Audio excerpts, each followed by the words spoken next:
이제 진짜 시작하겠습니다. 마스토론입니다. 이제 이 마스토론 각각 8분씩 드릴 텐데요.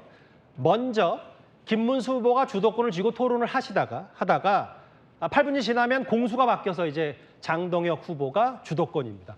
주도권을 쥐인 후보의 질문은 1분 이내입니다. 길어지면 제가 끊겠습니다. 이제 김문수 후보부터 시작을 하실까요?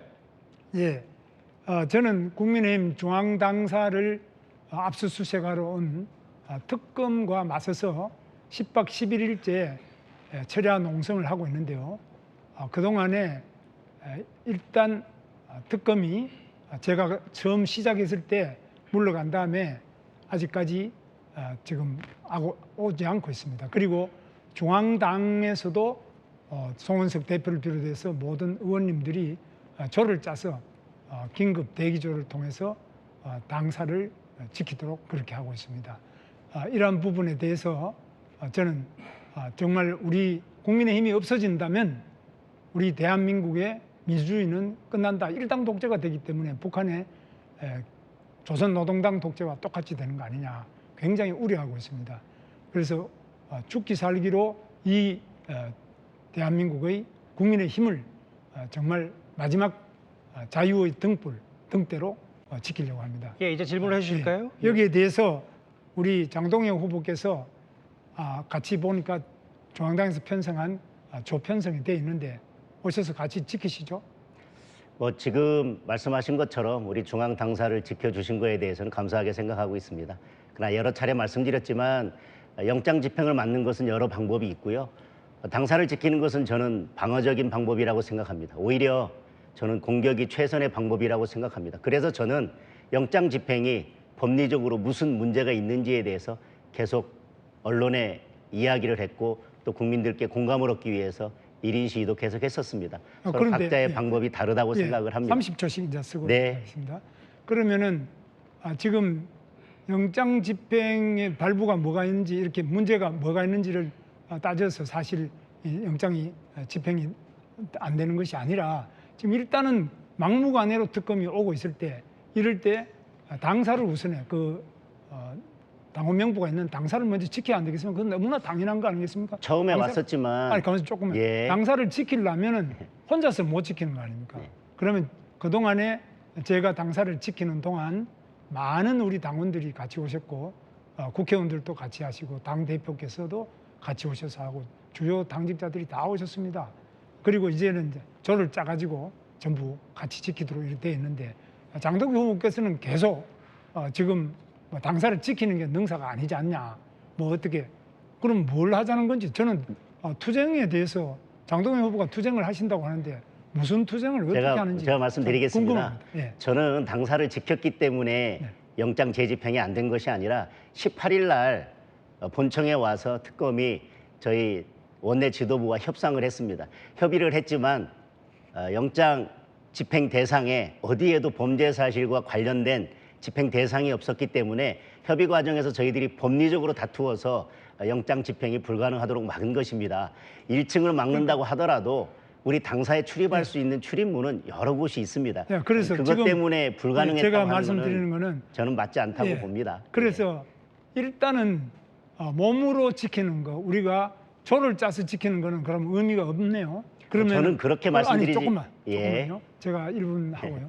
그래서 그렇게 되면은 지금 일단은 우리가 같이 뭉쳐가지고 당사를 지킨다. 이렇게 하지 않으면은 저 무도한 특검이 마구잡이를 합니다. 순복음 교회도 압수수색을 했습니다. 순복음 교회 아무 문제가 없어요. 그런데도 압수수색을 했습니다. 무슨 따져가지고 순복음에서 따져서 압수수색 못한 게 아니고요. 또 지금 극동방송 김양한 목사 계시는데 거기도 압수수색을 했습니다. 거기도 아무 문제가 없어요. 그런데 지금 이 특검은 걸핏하면은 압수수색을 하고 영장을 집행하러 오는데 여기에 대해서 논리로만 가지고 막을 수 있습니다. 저는 법리와 논리 없이 물리적인 방법으로 영장을 끝까지 막을 수 없다고 생각을 합니다. 그리고 우리가 싸우는 것은 정치는 말로 싸우는 것입니다. 말로써 국민들을 설득하고 그리고 국민들께 무엇이 잘못됐는지를 알리는 것입니다. 자꾸 왜 말로만 하냐고 하는데 우리가 본회의장에서 상임위장에서 싸우는 것은 전부 다 말로 국민들을 설득하는 작업입니다. 말로만 한다는 것이 이제 문제가 되는 것인데요.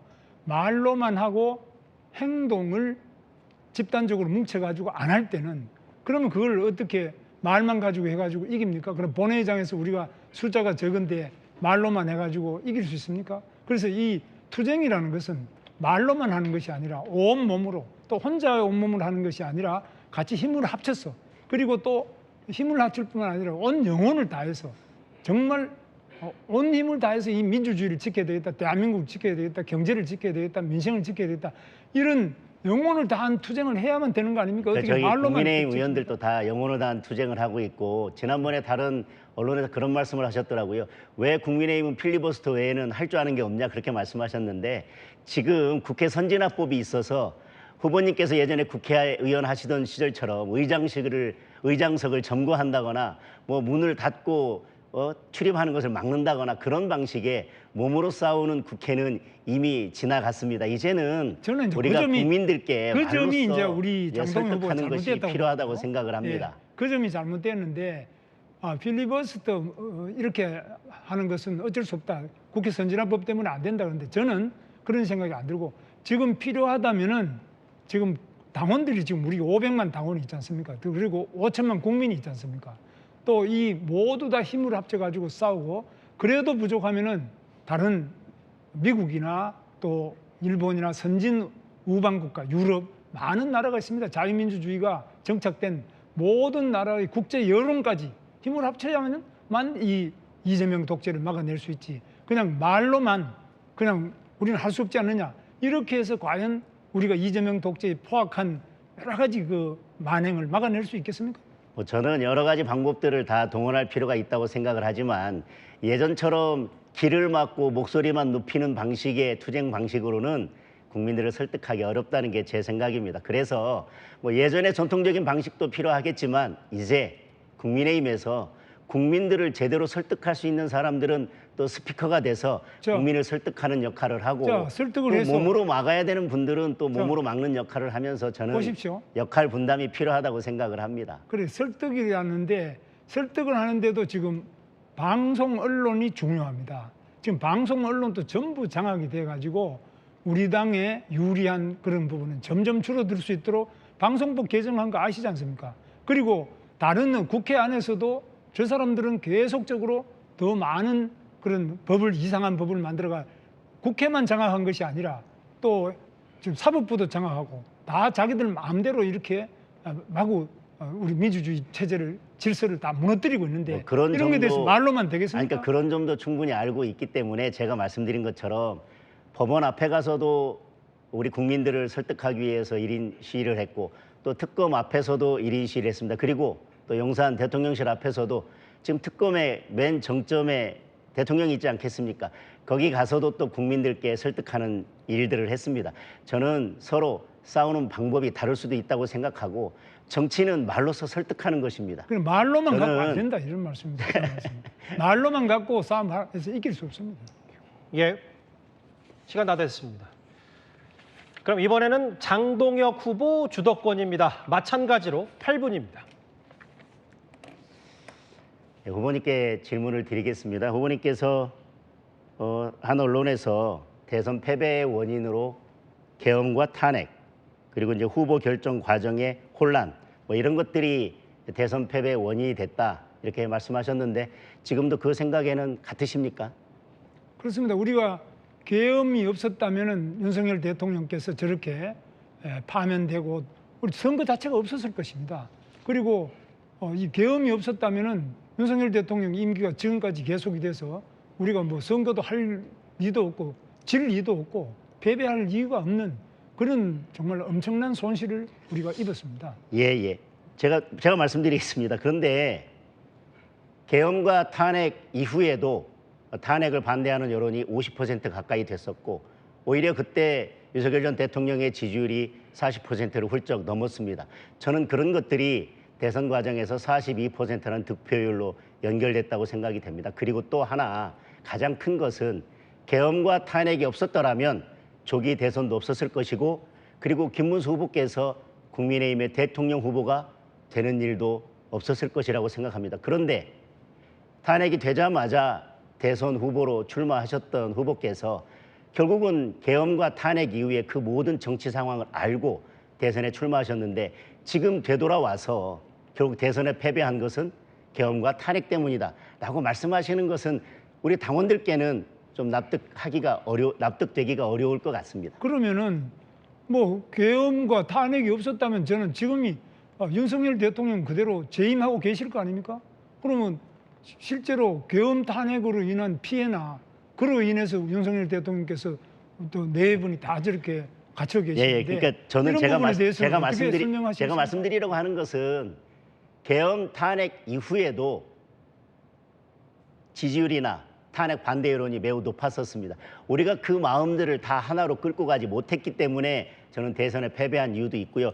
여기 후보 결정 과정에 혼란이라는 것도 말씀하셨는데 후보 교체가 정상적이지 않은 방법에 의해서 이루어진 것은 맞습니다. 그러나 정상적인 방법이 아닌 방법에 의해서 후보 교체가 이루어졌다는 것 자체가 저는 후보께서 약속하셨던 당원들과 국민들께 23번 약속하셨던 한덕수 총리와의 아름다운 단일화를 하지 못했기 때문에 그런 결과가 발생했다고 생각합니다. 따라서 제가 말씀드리고자 하는 것은 계엄과 탄핵 그 과정에서 후보가 우리 국민의힘의 대통령 후보가 되셨고 그것이 없었다면 계엄과 탄핵 그 국면에서 후보께서 대통령 후보가 되는 일도 없었을 것입니다. 그리고 또 단일화를 했더라면 그런 후보 교체 과정에 논란도 없었을 것입니다. 그 모든 저는요? 중심에 후보께서 계신데 지금 대선이 지나고 나서 제가 이제 모든 발언해야- 책임을 이런 외부 요인으로만 돌리는 거에 대해서 당원들께서 어떻게 아니, 뭐 생각하시겠냐는 걸 이렇지 질문 드리는 않겠습니까? 것입니다.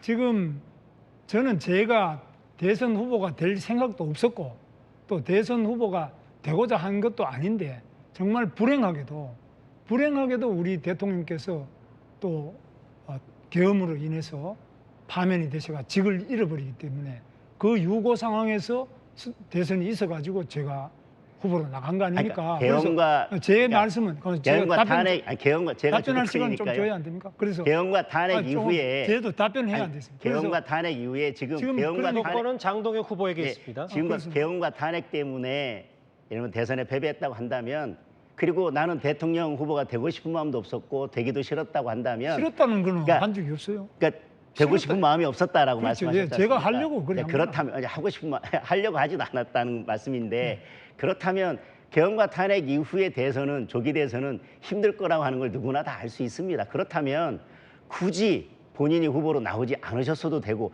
지금 와서 계엄과 탄핵이라고 하는 사건은 이미 발생된 이후에 탄핵 이후에 후보로 나오셨는데 지금 이 대선이 다 끝난 이후에 돌아봤더니 계엄과 탄핵 그리고 후보 교체 과정의 혼란 그것 때문에 대선 패배다라고 한다면 결국은 후보로서의 어떤 책임이나 잘못 이런 것은 없고 모두 외부 요인에 의해서 대선을 패배했다고 하시니까 예. 그러면 지금 이제 장동영 후보 말씀은 그러면 계엄과 탄핵해서 윤석열 대통령 지지가 높아졌고 하니까 잘 된 겁니까 그러면? 그게 아니라 계엄과 탄핵이 잘 된 겁니까? 그러니까 탄핵 국면에서 있었던 민심을 우리가 다 안고 갔더라면 그리고 아니 그게 아니라요. 저는 그럼 제가 좀 답변 잘 시간. 그러니까 그걸 잘 담아냈더라면 제가 질문을 드릴게요. 잘 담아냈더라면 질문을 1분 하고 제가 30초. 그러니까 이렇게 30초 드릴.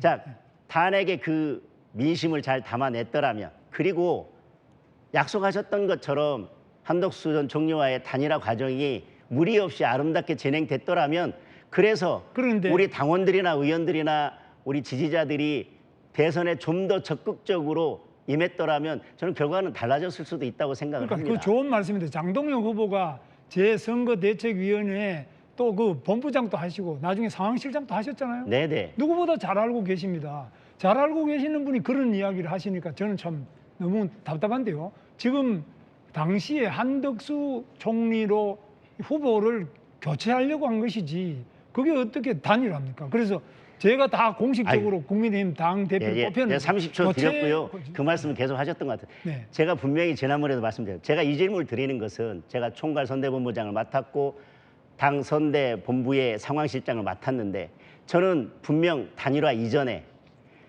이런 방식의 후보 교체는 잘못돼 있다. 그렇지만 김문수 후보께서도 약속하신 대로 5월 11일까지는 아름다운 단일화를 해 주셔야 된다라고 저는 2번이나 페이스북에 올렸고 캠프 관계자들에게도 저는 그 말씀은 지속적으로 드렸습니다. 그런데 그게 되지 않았기 때문에 그런데- 지금 이제 그 말씀을 드리는 것이고요. 자, 이 그래서- 질문은 여기까지 하겠습니다. 예, 아니, 후보님. 그럼 답을 또 하는 시간이 좀.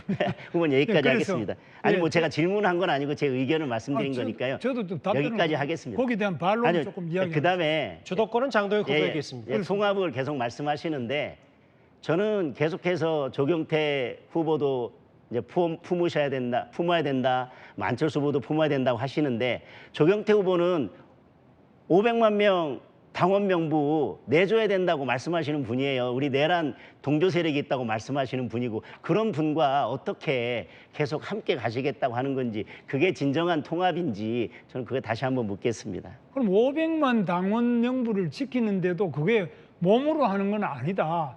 말로 해야지 몸으로 하면 되니 이렇게 말씀하시는 것도 저는 유감이고요. 아니 그거하고는 전혀 다른 차원의 문제고 조경태 후보에 저도 대해서도 지켜야 된다고 저는 하는 거는 동의를 하고요. 저는 그런데 답변할 시간을 안 주시네 하나도. 다 통합하자고 하는 건데 500만 당원 명부 내주자라고 하는 조경태 의원하고도 계속 안고 가셔야 된다고 아니, 그러니까 한다면 그게 저는 진정한 통합이냐는 걸 묻고 조경태 있습니다. 후보 이제 우리 장동현 후보 말씀은 조경태 후보를 저는 이제 설득도 하고 또 대화도 하고 이렇게 해야지 그걸 암세포 자르듯이 잘라내야 된다.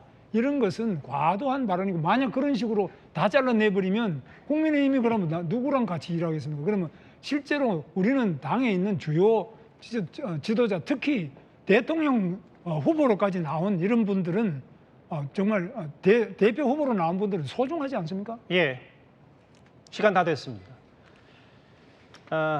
첫 번째 마스토론부터 뜨거웠습니다. 여기서 정리하도록 하고요. 두 번의 마스토론이 더 남았으니까 미처 다 하지 못한 발언은 그때 하셔도 될 것 같습니다.